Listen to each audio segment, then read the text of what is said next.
তাকে কি দেখা গেছে? এখন পর্দানশীল হয়ে গেছে, পর্দার আড়াল, এখন আর চেহারা টেরা দেখা যায় না।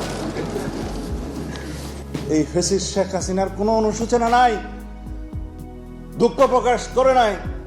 যদি অপতথ্য এবং মিথ্যা বলার কোনো বাক্স পৃথিবীতে চ্যাম্পিয়ন হতো, সেটা হলো হাসিনার বাক্স, হাসিনার। আপনারা হাসিনা কার্ড খেলবেন আর বাংলাদেশের সাথে বন্ধুত্বপূর্ণ সম্পর্ক চাইবেন, দুটো বিপরীতমুখী। শেখ হাসিনা অবশ্য তার নিজ দেশে প্রত্যাবর্তন করেছে, কারণ আওয়ামী লীগের আবার অনেক প্রত্যাবর্তন দিবস আছে। তার পিতার আছে, তার ছেলের আছে, তার মেয়ের আছে, তার নিজের আছে, খালি প্রত্যাবর্তন করে। কিন্তু এইবার সঠিকভাবে প্রত্যাবর্তন করেছে, এটা নিজ দেশে প্রত্যাবর্তন করেছে। এখন ওখান থেকে কথা বলছে। আমি দুই একটা পত্রিকা আজকে বসে বসে দেখছিলাম, কালকে সময় পাইনি, আমি বিভিন্ন জায়গায় সফরে ছিলাম। এইখানে আমাকে আমার নেতা জনাব তারেক রহমানকে নিয়ে একটা ভারতীয় সাংবাদিক সুবীর ভৌমিক মনে হয় অনেক লম্বা লম্বা কথা বলেছে, যে ভারতে বসে সালাউদ্দিনের রাজনীতি করা নিয়ে প্রশ্ন সুবীর ভৌমিক। আমাকে ইন্টারভিউ করতে চেয়েছিল এই পত্রিকা, আমি সময় পাইনি রাতে। তারপরে হাসিনাকে ঘিরে ঢাকা দিল্লি সম্পর্কে নতুন উত্তেজনা প্রথম আলো। আসলে আমার দেশ আর প্রথম আলো যদি দুইটা একসাথে পড়া যায় আর কি, তাহলে আপনি সব ধরনের নিউজ পাবেন এই বিষয়ে। তো ওইখানে লিখছে, প্রথম আলোতে লিখছে ভারতীয় মুখপাত্র একজন, যে বাংলাদেশে ডিউলি কনস্টিটিউটেড গভর্নমেন্টের, লেজিটিমেট গভর্নমেন্টের বিরুদ্ধে যা কিছু শেখ হাসিনা একটা প্ল্যাটফর্ম মিটিংয়ে বলেছে, সেটা ভারত সমর্থন করে।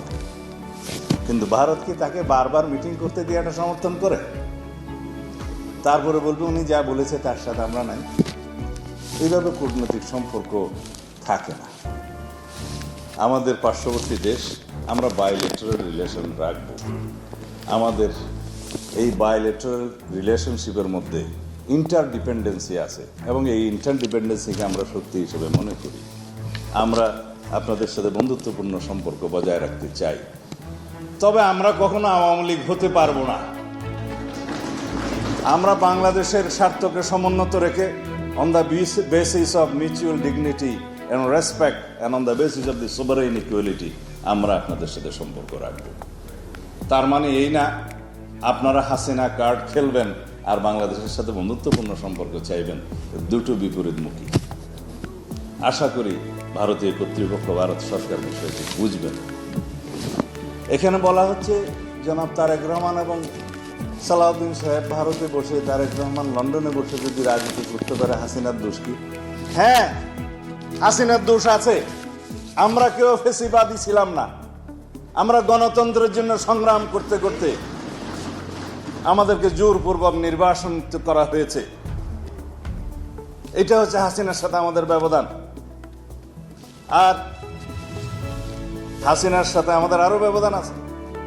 ভারতের পার্লামেন্টে জয়শঙ্কর সাহেব বক্তৃতা দিলেন যে বাংলাদেশের সাবেক প্রধানমন্ত্রী ভারতে আশ্রয় নিয়েছে, তিনি যোগাযোগ করেছেন, তিনি পালিয়ে গিয়েছেন, এবং হিন্ডন এয়ারপোর্টে আপনাদেরই একজন মন্ত্রী পর্যায়ের মানুষ, নেতা, তাকে অভ্যর্থনা জানিয়েছেন। এগুলো আমাদের সাথে ব্যতিক্রম আছে। আর আমাদেরকে বস্তাবন্দি করে হাত পা চোখ বেঁধে তারপরে বস্তা সহকারে ওখানে ফেলে দিয়েছে, এই ব্যতিক্রমগুলো আছে। হাসিনা তো বাংলাদেশের পার্লামেন্টে লেজিটিমেট প্রধানমন্ত্রী হলেও কিছু বক্তব্য দিয়েছে তো এই দেশের ইতিহাসে, যেগুলো লিখিত হয়ে আছে। তিনি বলেছিলেন, আপনাদের সবার মনে আছে, যে ভারতকে যা দিয়েছেন তা নাকি চিরদিন মনে রাখবে। তা হাসিনা ভারতকে যা দিয়েছেন তা চিরদিন মনে রেখেছে বলেই তো এখন আশ্রয়টা দিছে। এটা তো রেসিপ্রোকাল, এই ব্যবধানগুলো তো আছে। আমার নেতা জনাব তারেক রহমান দীর্ঘ 17 বছরের নির্বাসিত জীবনে একটা ডেমোক্রেটিক কান্ট্রি থেকে দল পরিচালনা করেছেন, সেই দেশের আইন মান্য করে। সেই দেশ এবং বাংলাদেশ কখনো ডেমোক্রেটিক কালচারের বিরুদ্ধে কখনো কথা বলেনি। কিন্তু শেখ হাসিনা তার বক্তব্য এই দেশে প্রচার করতে দেয় না, আদালতকে ব্যবহার করেছে। এখন যদি কোনো পতিত স্বৈরাচার, ফ্যাসিস্ট, গণহত্যার জন্য যিনি দায়ী, যিনি এই দেশে মানবতা বিরোধী অপরাধ করেছেন, জাতিসংঘের রিপোর্ট মতে 1400-ও বেশি মানুষকে হত্যা করেছেন, সেখানে নারী শিশুর ভাগ ছিল 13 কি 14%, এবং আসমান থেকে হেলিকপ্টার থেকে গুলি করে এই দেশের জনগণকে হত্যা করেছেন। এর পরেও কি তাকে ডেমোক্রেটিক কালচারের কোন নেতা হিসেবে ভারত স্বীকৃতি দিতে পারে? এই প্রশ্ন আমাদের রইল। তার দিল্লিতে বসে তৎপরতা চালানোর যে অভিযোগ আমাদের বাংলাদেশের গণতান্ত্রিক কালচারের বিরুদ্ধে, গণতন্ত্রের বিরুদ্ধে, এই দেশের মানুষের বিরুদ্ধে, এই দেশে অস্থিরতা সৃষ্টির জন্য যে সমস্ত বয়ান দিয়ে যাচ্ছে, সেটা আমাদের অভিযোগ রইল। এই দায়িত্ব ভারত এড়াতে পারে না। একই সাথে দ্বিমুখী কথা বললে হবে না। এই দেশের মানবতা বিরোধী আদালত আইসিটি কোর্ট তাকে দণ্ডিত করেছে, তার বিরুদ্ধে ফাঁসির রায় আছে এবং আরো মামলা চলমান আছে। কিন্তু এই ফ্যাসিস্ট শেখ হাসিনার কোনো অনুশোচনা নাই, দুঃখ প্রকাশ করে নাই, বাংলাদেশের মানুষের সামনে দুঃখ প্রকাশ করে নাই, অনুশোচনা নাই। কিন্তু একটা বিষয় খুব ভালো জানে, বলে যে যারা গণতান্ত্রিক আন্দোলন করেছে, গণ অভ্যুত্থান অংশ নিয়েছে, তারা নাকি জঙ্গিবাদী তত্ত্বতার মধ্য দিয়ে তাকে ক্ষমতা থেকে অপসারণ করেছে।